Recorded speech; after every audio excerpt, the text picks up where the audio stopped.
The letter arrived on a Tuesday, which her mother would later say was fitting, because Tuesdays were the days Dorothea Crane had always been most forgettable. Dorothea was 26 years old and had never once been called beautiful.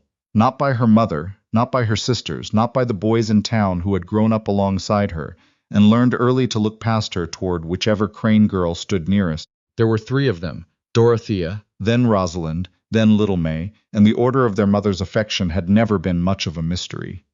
Rosalind had their father's eyes and their grandmother's cheekbones, and a laugh that made strangers turn their heads on the street. May was young enough still to be promising. Dorothea was the middle one, which in the Crane household meant she was nobody's first thought about anything. Their mother, Constance Crane, was a practical woman who wore her practicality like armor. She had raised 3 daughters alone since their father died of a fever when Dorothea was 11, and she had done it without complaint, which she considered her greatest achievement. She also considered Rosalind's upcoming wedding to the banker's son her second greatest achievement, and she spoke of little else from March through to June. The letter came in June. It was addressed to Constance, not to Dorothea, which was the first sign of how things would go.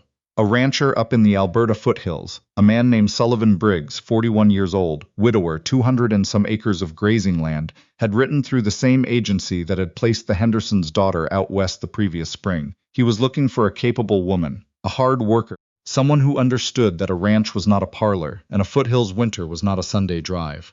Constance read the letter twice at the kitchen table while Rosalind was out and May was at school. Then she looked across the table at Dorothea, who was mending a shirt and paying the conversation no attention, and said, "I think this might suit you."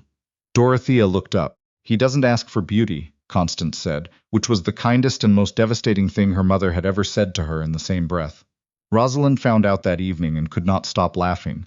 Not cruel laughter exactly. Rosalind wasn't cruel, only careless in the way that pretty people sometimes are, careless with the feelings of those who don't require the same careful handling. "The Alberta foothills," she kept saying. "Dottie, you'll freeze. You'll absolutely freeze up there. You don't even like the cold." "I don't mind it," Dorothea said, which wasn't entirely true, but wasn't entirely false either. "Can you imagine," Rosalind said to May, to the ceiling, to no one in particular, "some poor man out there expecting a proper wife and getting our Dottie with her mending basket and her silences?" Dorothea said nothing. She had learned a long time ago that saying nothing was often the most effective response to Rosalind, because Rosalind required an audience and nothing deflated her faster than the absence of one. But the words stayed. They always did. She wrote back to the agency that night. She said she was capable and healthy and understood hard work. She said she was not afraid of cold. She did not describe herself in any way that would mislead anyone, and she thought that was probably the most honest letter she had ever written. The answer came back in 10 days. Sullivan Briggs would meet her at the Nanton station on the 14th of August. He would send the fare for the train. Her mother packed her trunk with the efficiency of a woman, sending off a winter coat she no longer needed, but couldn't quite bring herself to throw away. The train ride from Ontario took 2 days, and Dorothea spent most of it watching the country change outside the window. The shield gave way to the shield, and then to something else entirely, flat and immense in a particular shade of gold she had no word for. By the time the Rockies appeared on the western horizon, so distant they looked painted, she had eaten her sandwiches and read her book twice and accepted somewhere quietly inside herself that she was not going back. Whatever happened, she was not going back. Sullivan Briggs was leaning against a post outside the Nanton station when she stepped off the train. She knew him immediately, not because he looked the way she'd imagined, but because he looked like the letter, solid and plain-spoken and in no hurry to pretend. He was tall, not remarkably so, with a face that had been weathered into something interesting without being handsome.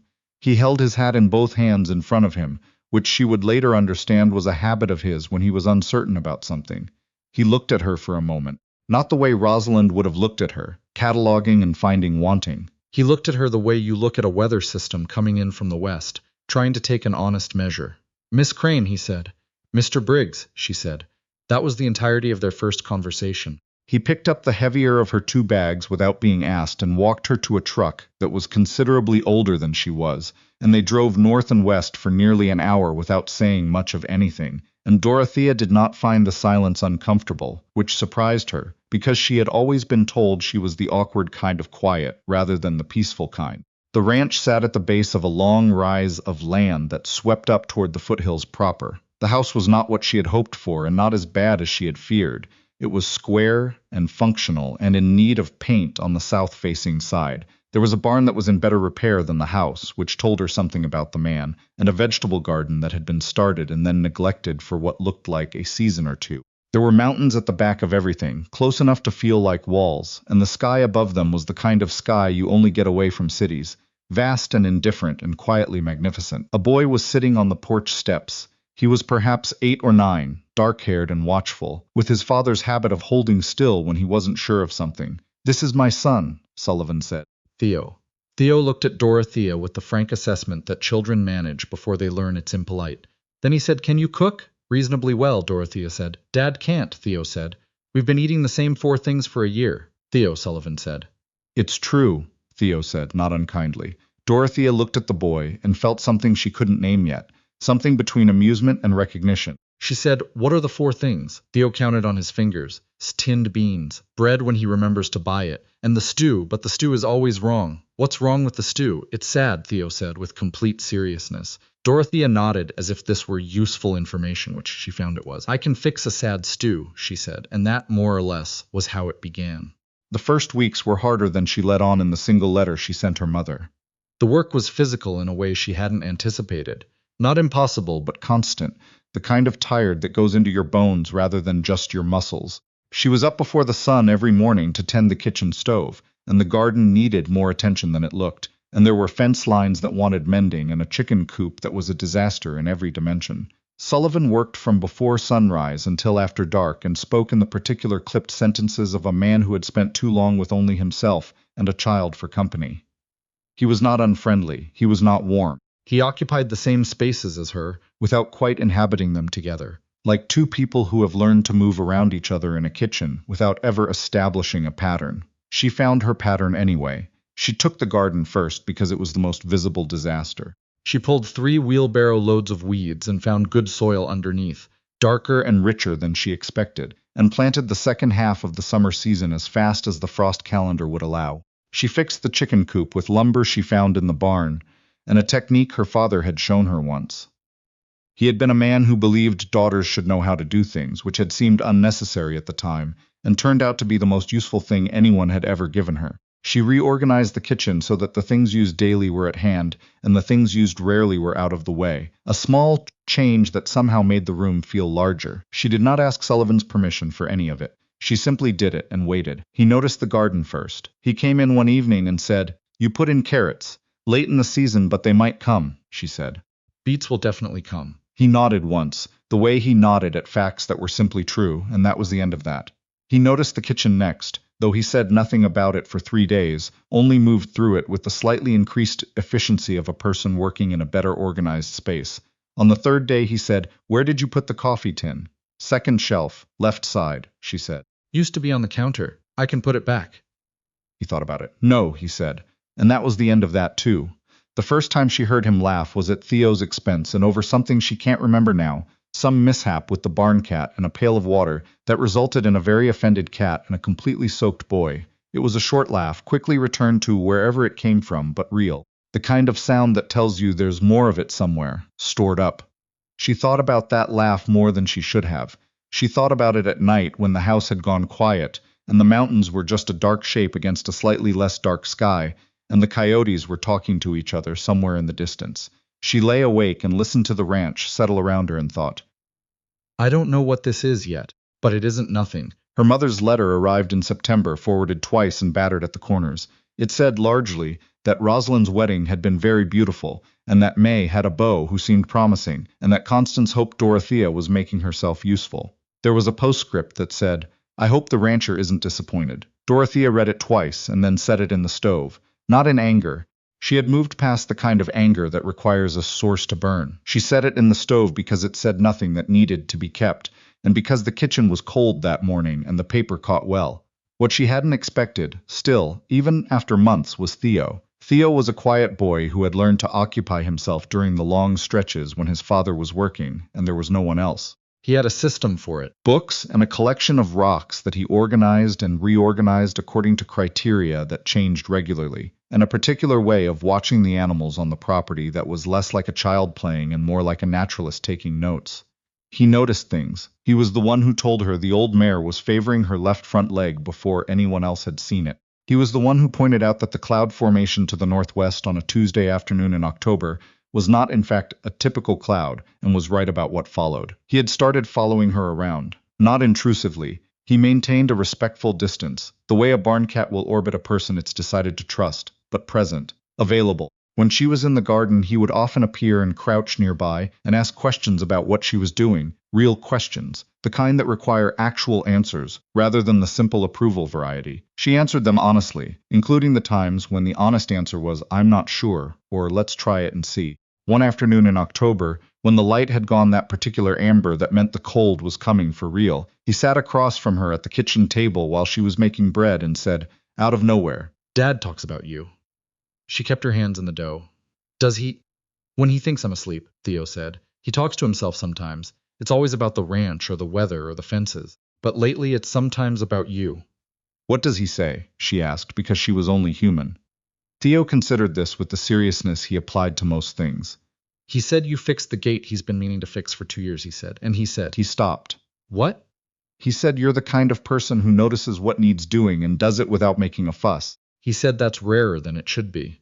Dorothea looked down at the dough. The kitchen smelled like wood smoke and yeast and the last of the season's rosemary she'd dried from the garden. Outside the window, the first real flakes of the year were starting to fall, light and exploratory, not yet committed. "He said that," she said.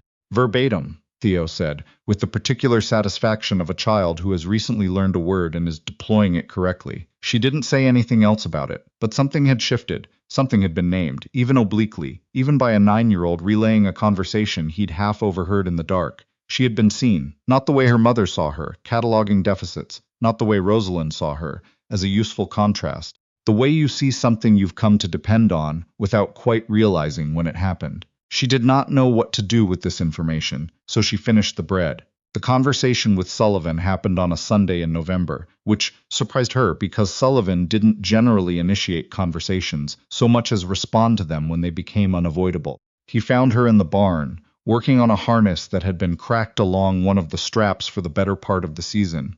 She had the repair leather and the right tools, and she was working slowly and carefully because rushing a harness repair was the kind of thing that caused problems later, and she had learned that particular lesson from a man who worked at a livery in the town she'd grown up in, who had told her once that most barn disasters are just impatience with compound interest. Sullivan stood in the barn doorway for a moment in the particular way he had when he was figuring out how to start something. She had learned this about him over the months, that he was not a man who spoke without thinking first, and that the silence before he said something was not uncertainty but preparation. "That harness has been waiting since spring," he said. "I noticed," she said.